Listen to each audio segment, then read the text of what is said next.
Assalamualaikum warahmatullahi wabarakatuh. Pada mata kuliah ini kita akan membahas kebijakan moneter.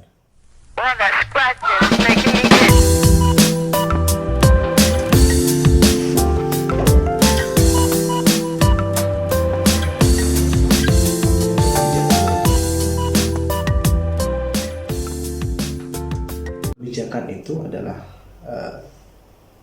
suatu kata yang berasal dari kata bijak dan imbuhan kean. Bijak artinya itu pandai ataupun mahir, sedangkan moneter adalah keuangan atau mengenai keuangan. Sehingga dalam bahasa kebijakan moneter itu artinya kepandaian dalam mengatur, menangani atau mengatur keuangan.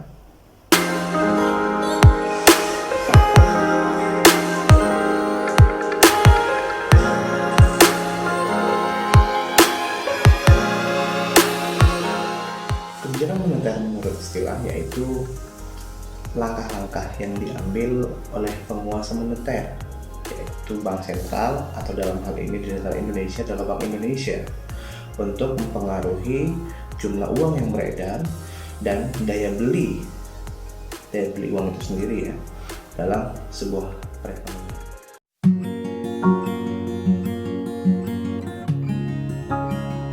Apa saja sih jenis-jenis kebijakan moneter itu? Jadi jenis-jenisnya ada yang ekspansif, yaitu ekspansif langkah untuk menambah uang yang beredar, terus meningkatkan daya beli dan mengurangi pengangguran saat resesi. Sedangkan konstruktif adalah langkah untuk mengurangi jumlah uang yang beredar, dan ini bisa dilakukan pada saat dia inflasi.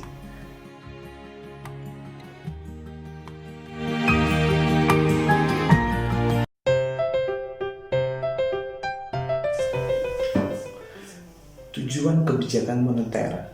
Jadi tujuan kebijakan moneter itu ada beberapa hal ya. Yang pertama yaitu menjaga stabilitas ekonomi. Apa yang maksud dengan menjaga stabilitas ekonomi adalah di mana suatu keadaan perekonomian yang berjalan sesuai dengan harapan, terkendali dan berkesinambungan. Dan ini artinya pertumbuhan arus uang itu yang beredar seimbang dengan pertumbuhan arus uang dan barang dan jasa yang tersedia. Begitu. Jadi stabilitasnya dijaga. Yang kedua, menjaga stabilitas harga. Jadi maksud dari stabilitas harga adalah kebijakan moneter selalu dihubungkan dengan jumlah uang yang beredar dan jumlah barang dan jasa. Jadi interaksi jumlah uang yang beredar dan jumlah barang dan jasa akan menghasilkan harga yang seimbang. Ada kalanya harga naik atau turun tidak beraturan, sehingga perubahan harga dapat mempengaruhi kegiatan ekonomi masyarakat. Apabila harga cenderung naik terus-menerus, orang akan membelanjakan semua uangnya, yang mengakibatkan terjadi gejala ekonomi yang disebut inflasi. Gitu. Yang ketiga adalah meningkatkan kesempatan kerja. Jadi tujuan yang ketiga adalah meningkatkan kesempatan kerja. Jadi jika jumlah uang yang beredar itu seimbang dengan jumlah barang dan jasa, maka perekonomian itu akan stabil. Pada ekonomi stabil, pengusaha akan berusaha untuk mengadakan investasi.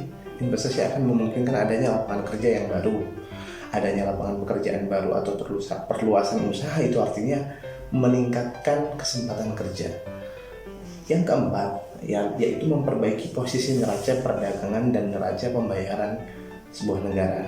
Jadi kebijakan moneter dapat mempengaruhi posisi neraca perdagangan dan neraca pembayaran jika negara mendevaluasi mata uang rupiah ke mata uang asing, misalnya seperti itu. Harga-harga barang ekspor misalnya akan menjadi lebih murah, sehingga memperkuat daya saing dan meningkatkan jumlah ekspor. Peningkatan jumlah ekspor pun akan memperbaiki neraca perdagangan dan neraca pembayaran kita.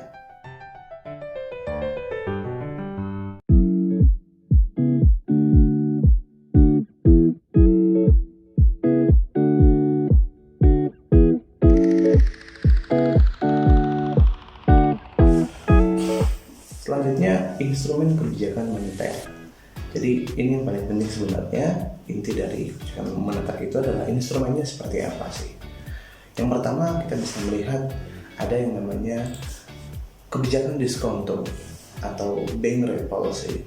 Jadi tindakan ini atau instrumen ini, kebijakan ini ya dilakukan oleh Bank Sentral atau Bank Indonesia dalam merubah tingkat bunga yang harus dibayar oleh bank-bank umum untuk sejumlah pinjaman dari Bank Sentral.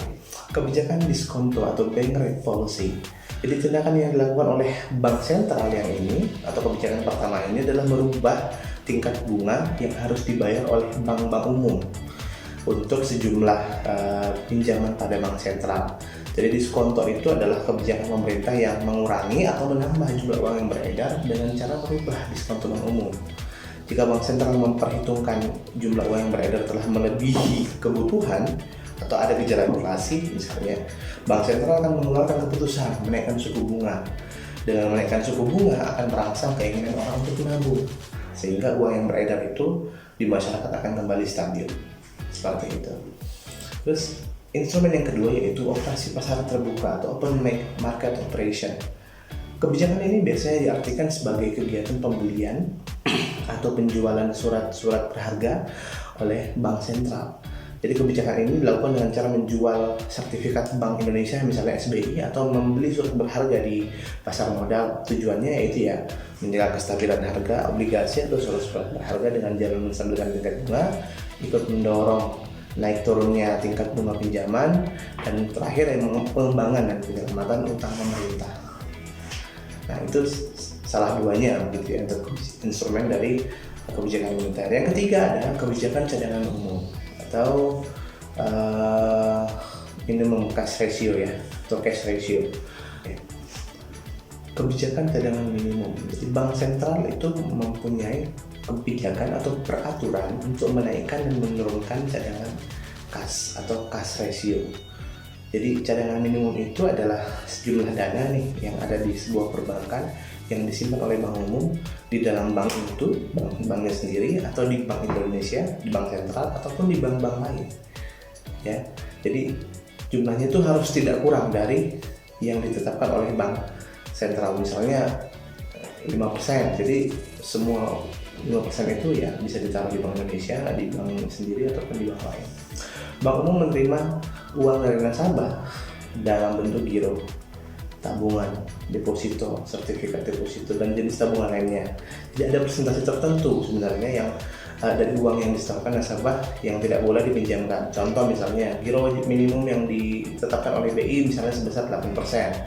Jika bank umum X misalnya atau bank umum Y misalnya mempunyai total DPK 100 miliar misalnya, maka GWM-nya harus sebesar 8M, atau yang digerokan ke BI misalnya harus sejumlah 8M dari 100 miliar tadi, karena GWM-nya atau giro wajib minimum atau cadangan minimum cash ratio-nya adalah 8%. Seperti itu. Terus instrumen yang keempat adalah kebijakan kredit selektif atau selektif kredit. Selektif kredit itu adalah kredit tetap yang diberikan bank umum, tetapi pemberiannya harus benar-benar didasarkan pada syarat 5C, yaitu character, capability, collateral, capital, condition of economy, dan kalau sekarang orang biasa sebutnya ada yang constraint ya. Tapi kelimanya itu biasanya diberikan oleh bank umum untuk menyeleksi kredit-kredit yang dikeluarkan oleh bank umum tersebut. Jadi dengan kebijakan kredit ketat, jumlah uang yang beredar dapat diawasi. Langkah kebijakan ini biasa diambil pada saat ekonomi sedang mengalami gejala inflasi. Dan terakhir adalah moral suasion. Di bank sentral dapat juga mempengaruhi jumlah uang yang beredar di masyarakat dengan berbagai pengumuman, pidato, ataupun edaran yang ditujukan pada bank umum dan pelaku moneter lainnya. Jadi isi pengumuman, pidato, dan edaran dapat berupa ajakan atau larangan misalnya untuk menahan pinjaman, tabungan, ataupun melepaskan pinjaman. Jadi kebijakan ini sebenarnya akan efektif jika didukung oleh tindakan yang lebih positif oleh bank sentral. Dan kebijakan ini hanya akan bermanfaat pada saat tertentu saja sampai kebijakan yang fundamental itu dilakukan.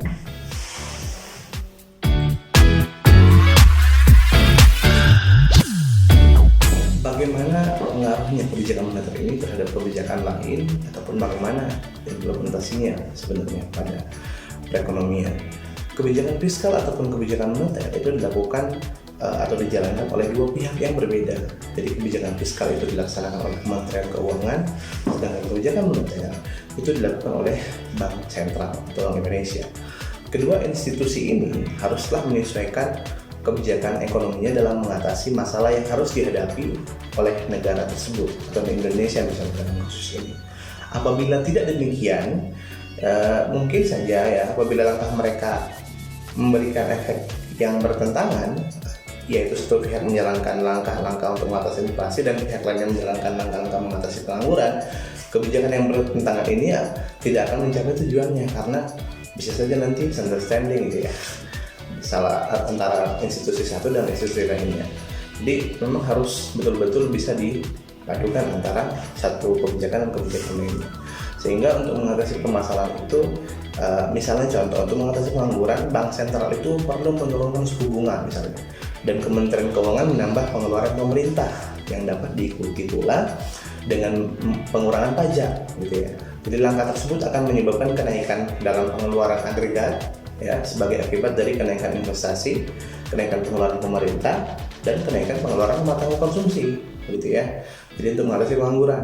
Sedangkan untuk mengatasi inflasi misalnya, tindakan yang perlu dijalankan oleh bank sentral itu yaitu mengurangi penawaran uang dan menaikkan suku bunga. Kebijakan moneter ini akan mempengaruhi investasi dan pengeluaran rumah tangga konsumsi.